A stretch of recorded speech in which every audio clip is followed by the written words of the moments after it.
एखाद्या तुमच्या पोराने लव्ह मॅरेज केलं तर वाईट वाटण्याचं कारण नाही, आपल्या देवाने तो आदर्श घालून दिलेला आहे.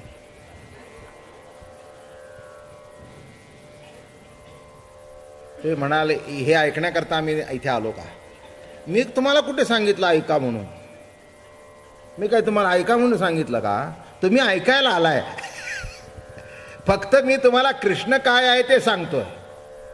बघा आहे का नाही, रामाचं ते बघणं बिघणं सगळं बित्सर. तो पण आणि ते बाण आणि ते मग जाणं मागणं घालणं. इथे मागणं घालणं बिलणं काही नाही. आणि पळवली ती इथून तिथून नाही, देवळातून.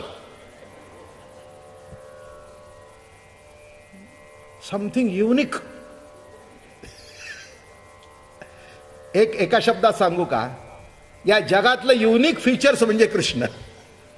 युनिक, अलग लक्षात. हो, कुणाला पटू दे, कुणाला न पटू दे, कुणी मानू दे, कुणी न मानू दे, कुणी देव म्हणू दे, कुणी न म्हणू दे. चोर, जार, शिखामणी. विष्णू सहस्त्रनामातली पुढची नामावळी आहे बरं का. कृष्णाची स्तुती करताना सगळे म्हणतात विष्णू सहस्त्रनाम. आता हे चोर, जार, शिखामणी हे कुठलं सहस्त्रनाम? हे सुद्धा सहस्त्रनामाच्या पुढचं आहे. तुम्हाला माहिती नाही, ज्यांनी हे चोर, जार, शिखामणी म्हटलं त्याला सुद्धा सुदर्शन चक्र टाकलं आणि त्याची ज्योत यांच्या तोंडात गेली, आपल्यात मिळवून टाकलं. काय कृष्ण या शिशुपाल. शिशुपाल आहे की नाही? किती शिव्या दिल्या? अशी सभा भरली, 100 शिव्या दिल्या. 100 शिव्या दिल्यानंतर टाकल्याबरोबर त्यालाही मुक्ती दिली, त्यालाही मुक्ती दिली. असा म्हणला नाही की यांना मला. मग मला असं वाटलं, कृष्णा हे विष्णू सहस्त्रनाम गाणारे नीट सगळं प्रद्युम्ना यन्मा, अमक्या यन्मा, तमक्या यन्मा, त्यालाही तू काय देतोस माहिती नाही, पण शिव्या देणाऱ्याला मात्र तू मुक्ती. म्हणून लक्षात ठेवा, जेव्हा भागवत सांगेन तेव्हा सांगेन, उद्धवानी मुक्ती मागितली नाही, मुक्तीवर गुरुभक्ती मागितली. काय सांगितली? बरं झालं मला आता आठवलं भागवत सांगायचं. जरूर सांगेन, अप्रतिम बरं का. भागवत म्हणजे 12 स्कंदातला एकादश स्कंद जो आहे, ज्याच्यामध्ये उद्धवाला उपदेश केलेला आहे. अप्रतिम बरं का. काय सांगितलं? मुक्ती कोणाला पाहिजे? मुक्ती म्हणे. असे शिशुपालादिकांना सगळ्यांना तू मुक्ती दिलीस, मला मुक्ती नको. मुक्तीवरल जी गुरुभक्ती ती माझा अवताराची अवतार शक्ती. आणि म्हणून लक्षात ठेवा, हे सगळं करू शकतो कोण? एक कृष्णच करू शकतो. तुम्हाला जर सध्याच्या काळामध्ये कानफाटात खायचे नसेल तर रामासारखे वागा. आणि हौस होत असेल तर होऊ द्या पुढे. म्हणून लक्षात ठेवा, अनुकरणीय राम आहे, अनुकरणीय राम आहे, पण सुखदुःखाशी सामोरं जाण्याकरता आदर्श कृष्ण आहे. त्यावेळेला रामाचं चरित्र बघावं आणि कृष्णाचं तत्वज्ञान ऐकावं. म्हणून रामाने कधीही तत्वज्ञान सांगितलं नाही. तत्वज्ञान सांगण्याच्या भानगडीत हाच बाबा पडला. रामाने कुठे तत्वज्ञान सांगितलं का? नाही. ऐकलं, होय गुरु महाराज आपण म्हणाल ते खरं.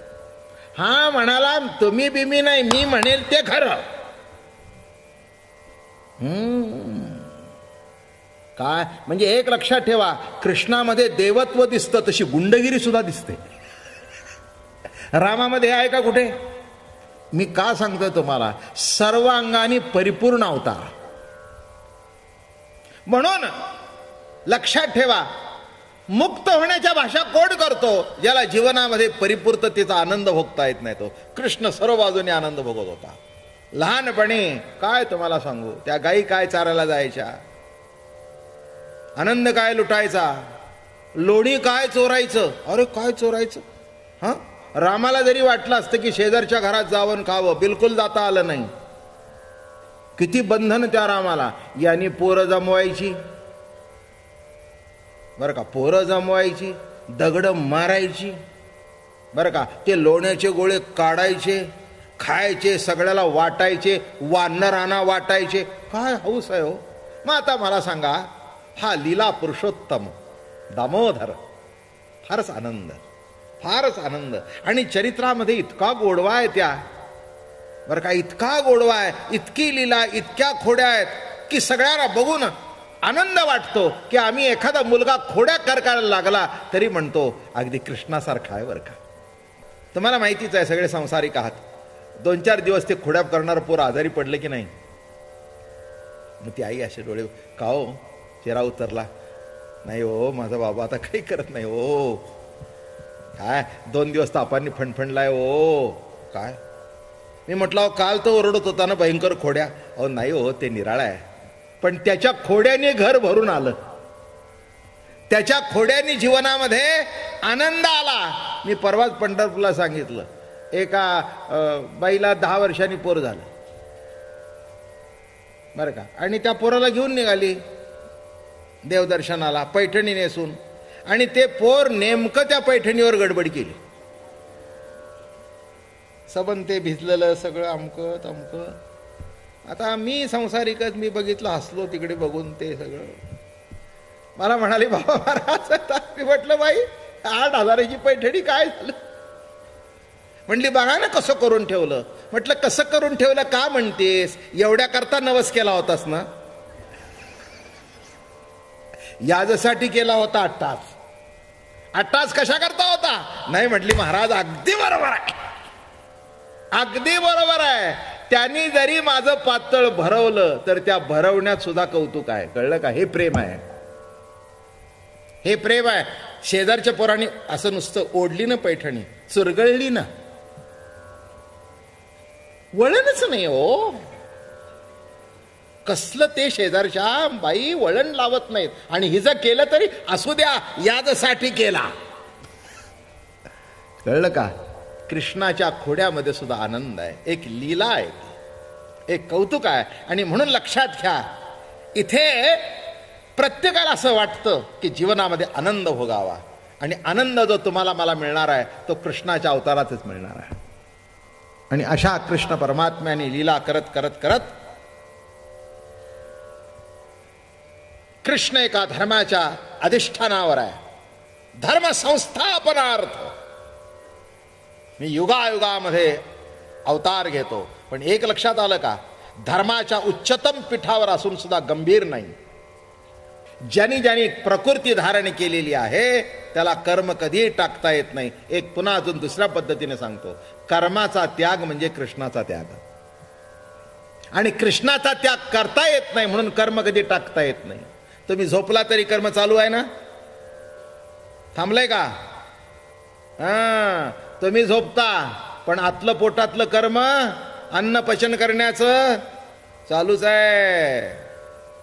ते सांगतायत मी काय करतो तू झोपल्यावर, प्राणापानाची आजोळ भाती, फुंक फुंको नि अहोराती, आणि अटी तसे नेणो किती उदरा माझी. काय सकाळी उठल्याबरोबर पोट साफ झालं की बरं वाटतं, कर्म घडलं रात्रीचं म्हणून. काय हो काय म्हटलं, काय काही खरं नाही, काय खरं नाही. अरे तू झोपला तरी त्याचं कर्म चालू आहे. तो श्वास घेऊ नको, श्वास तोच घेतोय. तुम्ही श्वास घेता काय? काय तुम्ही श्वास घेताय? उगीच बोलू नका, गडबड होईल. श्वास कोण घेतो? नाकातून तुमच्या श्वासोश्वास चालू आहे. प्राणपानाच्या दोडभाती, फुंक फुंकोन अहोराती, अटी तसे नेणो किती उदरा माझी. तुझ्या पोटामध्ये किती आठवून टाकतो बघ. अरे काय कृष्ण किती सांभाळतो.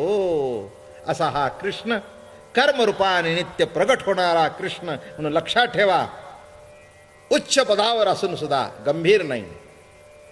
आज हजारो वर्ष, लाखो प्रवचन झाली असतील गीतेवर, पण ती गीता कधी जुनी झाली नाही.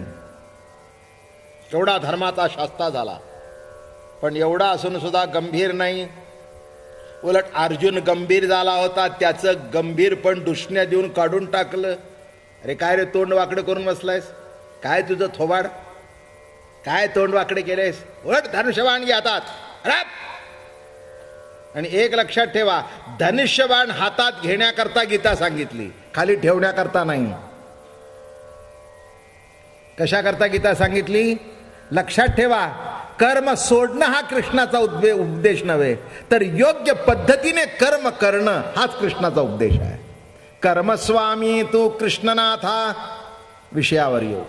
कर्मस्वामी तू कृष्णनाथा, इंद्रिय क्रिया समजता कोणा न करवे अन्यथा, कर्म नियंता श्रीकृष्ण. कर्माचा नियंता श्रीकृष्ण आहे. कोण आहे? लक्षात ठेवा. पुन्हा सांगतो, रमण रूपाने जी सत्ता प्रगट होते त्याला राम म्हणावं, आणि कर्मरूपाने जी सत्ता प्रसरण पावते त्याला कृष्ण म्हणावं. म्हणून कर्म कधी टाकता येत, टाकायचा प्रयत्न करू नका, चुकाल. रामाचं बाळ पण काढलं गेलं आणि कृष्णाचं बाळ पण असं उमलू दिलं. रामा, तू कुणा चांगलं कायस, असं वागून जमायचं नाही. रामा, असं करायचं नाही. रामा, तसं करायचं नाही. कृष्ण काही नाही, गोठ्यापासून राजवाड्यापर्यंत, गाईच्या गोठ्यामध्ये होताच. होता का नाही? होता. गाई राखत होता. हो, गाई राखत होता. खोड्या करत होता. मला नाही वाटत की रामाने कधी कुणाची खोडी काढली असेल. कुठे रामायणात उल्लेख आहे का कुणाच्या की रामा तू खोड्या करू नकोस रे बाबा? रामा, हे खोड्या करणं बरोबर नाही. पण कृष्णचरित्रात आहे, हरे तू खोडी नको करू माझे बाबा वा, तू खोडी नको करू माझे बाबा. हाती घेऊन या काठी शिकविते श्रीपती. हाती घेऊन या काठी शिकविते श्रीपती. यमुनेची माती खासी का का का. हरे तू खोडी नको करू माझे बाबा वा, तू खोडी नको करू माझे बाबा. अरे बाबा, खोड्या करू नकोस. रामाला कधीही कोणी सांगितलं नाही, कारण राम असंच बसायचं. रामाला शिकवलंच होतं, मोठी माणसं आल्याबरोबर नीट बसावं, दर्शन घ्यावं. कृष्णाची सगळी तरास निराळी. नको ते करायचं आणि थापटत बसायचं. जेवढी सध्याच्या मुलामध्ये क्रीडा बघतात तेवढी सगळी कृष्णात होती, बरं का. आनंद भोगत होता, आनंद भोगत होता. अहो, काय त्या कृष्णाची लीला आहे तुम्हाला सांगू. असं तिथे सगळं झालं आणि ते इतकी जमीन सुंदर होती, मार्बलची पॉलिश केलेली, त्याच्यात त्याचं तोंड दिसू लागलं. दिसल्याबरोबर त्याला वाटलं हे कोण आहे माझ्यापेक्षा सुंदर.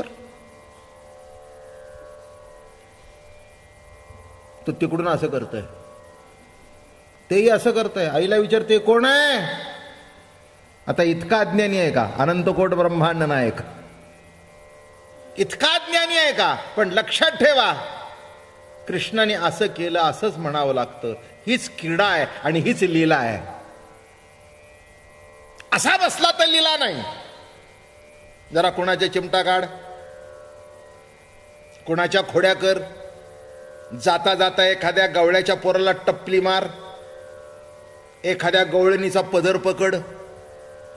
रामायणात कुठे वाचलंय की रामाने जाताना रस्त्याने कोणा बाईचा पदर पकडला? रामा, दशरथ नंदन. असं बोलणं कळलं का? मी मर्यादा पुरुषोत्तम सांगतोय.